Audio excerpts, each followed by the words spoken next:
السلام عليكم، شلونكم اخواني وخواتي ومتابعين الغالين، ويا رب تكونون بخير وصحة وسلامة. نبدأ الشغل وياكم بالصلاة على محمد وآل محمد، وهذا الشي كليتنا متعودين عليه من نشتغل إن شاء الله إذا ما نصلى على النبي. فدوى لقلبكم يا أحلى عائلة وعزيزين علي هواية هواية.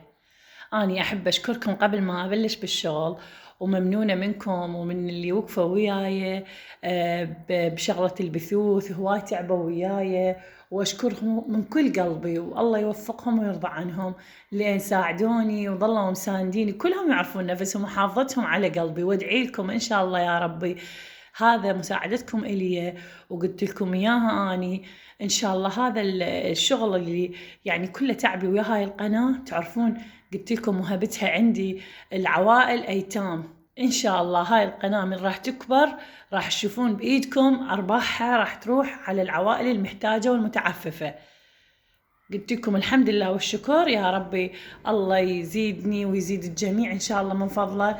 أني هذا تعبي كله وهبته للناس اللي محتاجتني، يعني كل التعب تعبته واريدهم يرحمون الوالدتي.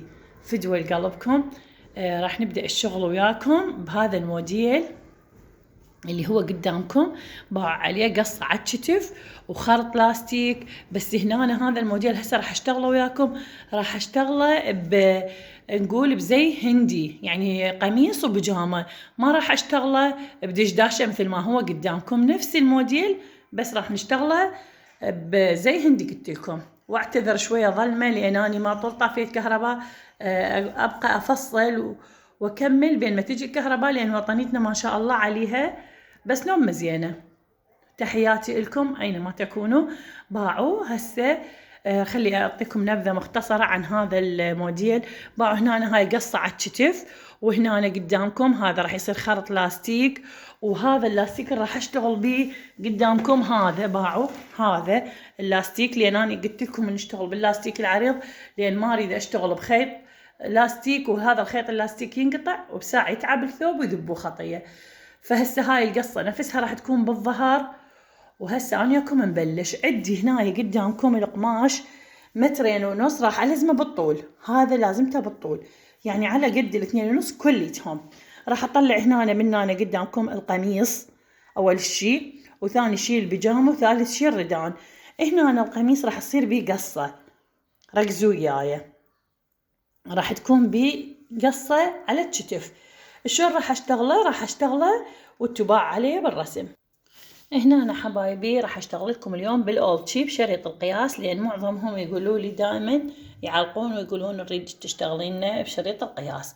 هنا أنا هسه عندي الطول قدامكم، هذا الطول الكلي باعوا راح أشتغله لحد هنا اللي هو الطول الكلي للقميص راح يكون 80 سنتيم. باعوا 80 سنتيم، وراح أنطي إضافة. باعوا هنا راح أنطي إضافة 15 سنتيم المن قلنا للقصة اللي تصير على الكتف. هنا راح نشتغل القياسات كاملة وياكم ونحضر الإضافة. هنا يا حبايبي قطعت باع علي، قطعت اللي قلت لكم عليها 80 سنتيم اللي هو الطول، وراح نضيف له هنا 15 سنتيم هو التكملة مال الطول، لأن قلت لكم بإضافة ورا الخرط راح تصير. وهسه حشتغله وياكم. هنا انطيته إضافة 3 سنتيم المن قلنا للكف والخياط. هسه هنا راح نبلش.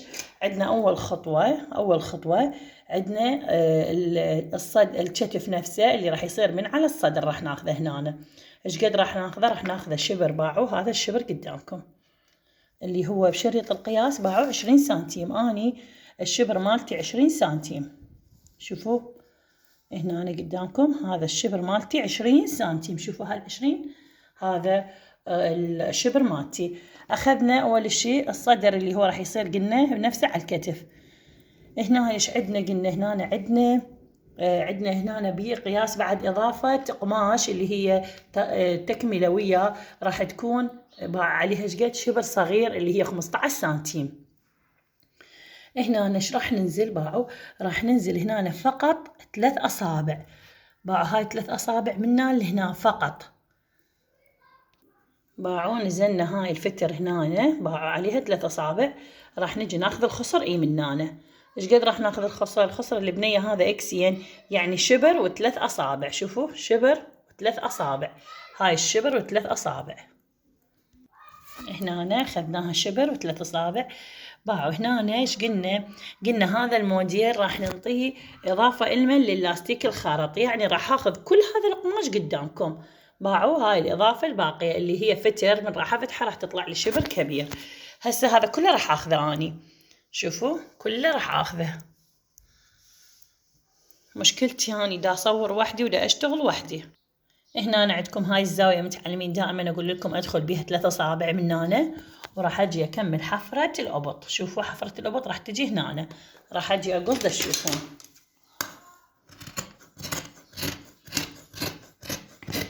هاي كليته أعطيته إضافة إلمن للاستيك لأن راح أخرطه. شوفوا قدامكم هاي كليته إضافة للاستيك. هنا إيش راح أشتغل لاستيك بنات؟ راح أشتغل درب، هذا أول درب، وهذا الثاني راح يصير هنا درب ثاني. خلي أخططهم وأشوف. هسه قدامكم خططت هذا الخط الأول باللاستيك راح يكون، وهذا الثاني، وهذا الثالث، وهذا الرابع، وهذا الخامس. إذا احتاجيت بعد ما خيطته وشفته، إذا احتاجيت بعد أسوي السادس اللي راح يكون هنا. هذا هنا كله راح ينسحب على مود ينترك من جوا بكلوشة. أكيد راح أحتاج بعد الخط السادس هنا. هسه راح أخلي التكملة وياه على مود تشوفوه. هنا أنا حبايب شوفوا بعد ما أخرط هذا باللاستيك قلت لكم هنا شنو أخذت قطعة قماش قلت لكم عليها طولها 15 سنتيم. هذا قدامكم 15 سنتيم. هاي قطعة باعوا القماش اللي أخذتها المن تكملة لطول الصدر، يعني على مود أكمل الصدر. باعوها هنا 15 وطيتها إضافة وياها. شوفوا سويتها 17. هنا ايش راح اسوي لها؟ هاي القطعة مال القماش راح اضربها واجهزها باللاصق واكفها منها وبيها بدون براويز. اكفها بهالطريقة على مود اقعدها من هنا، وهاي هم نفس الحالة من هنا هم نفس الشي. باعوا وحتى اخرط هذا واشتغله قدامكم ويصير قدامكم واكمله، يعني اخيطه قدام وياكم. هنا شوفوا هسه هاي بعد هاي هيك بس مجرد دا اشوف لكم الموديل، بس أنا راح أشتغله وياكم وانتو بفيديو ثاني لأن هذا الفيديو راح يكون طويل كلش عليكم.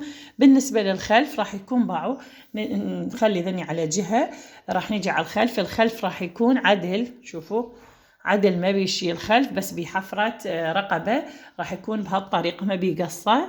شوفوا هنا هم راح تطلع لنا هنا بس حفرة الأبط من الجهتين. شوفوا هنا هم هاي بالنسبة للخلف، والأمام شرحت لكم إياه.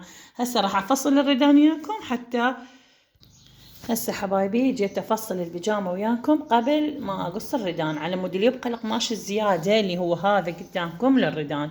هنا البيجامة راح تكون طولها 5 شبارة، يعني ال5 شبارة تعرفون ايش قد بنات؟ يعني 106 سنتيم. هاي هي 100 البيجامة، هاي 6 سنتيم إلما خليناها الكمر مال اللاستيك. هسه شوفوا شلون راح اشتغلها. باعوا هنا على طول 2.5 ودا اشتغل القماش بالطول وياكم، يعني انتبهوا على هاي الفقرة بالطول 2.5. هسه هنا راح اجي ادخل باعوا ايش قد 4 اصابع. دخلت 4 اصابع اللي هي هاي قدامكم. هنا ايش عندنا اصبعين من قلنا اضافة للاستيك راح نتركهم وراح نشتغل عليهم. عندي هنا السرج شو اسمه باعوا اللاستيك هنا صار له 4 سنتيم. احنا من نقول 2 اصبع هو 4 سنتيم، ومن هنا من دخلت هنا دخل 7 سنتيم اللي هو على مود احفر السرج مال البيجامه. ايش قد راح يكون طولها؟ باعوا هنا راح يكون طولها، شوفوا طول السرج عدي هنا عدي هاي القياس الاكسين. شوفوا ايش قد راح يكون. هو راح يكون شبرين بنات، شبرين. هذا شبر وهذا الثاني باعوا هذا الثاني، هذا شبرين قلنا عليها. هاي الشبرين هنا راح يكون قياسها 43. شوفوا هاي 43 راح اخذنا السرج قلت لكم مال البيجامه. ايش بقى عندي؟ بقى عندي باعوا الحجل اللي هو يكون نهايه الرجل، الحجل. باعوا هنايا ما تريد الزبونه ما تريد لاستيك مثل بالقميص، تريده عدل بور الرجل. ايش راح اخذها هنا؟ باعوا راح اخذها شبر كبير، هذا الشبر الكبير. راح نجي نوصل خط بين هاي النقطة الدالة وبين هاي النقطة مال نهاية السرج. هسه وصلت خط وراح اجي افصل وياكم. باعوا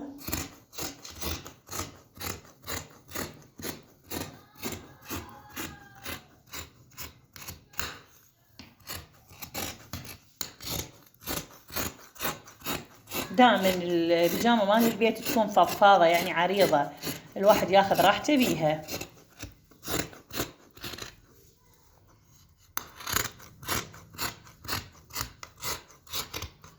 هسه هاي قدامكم هاي البيجامة، شوفوا حبايبي، هسه هاي البيجامة، هسه هاي البيجامة كاملة فصلتها. بعد من هذا القماش راح اطلع الردن.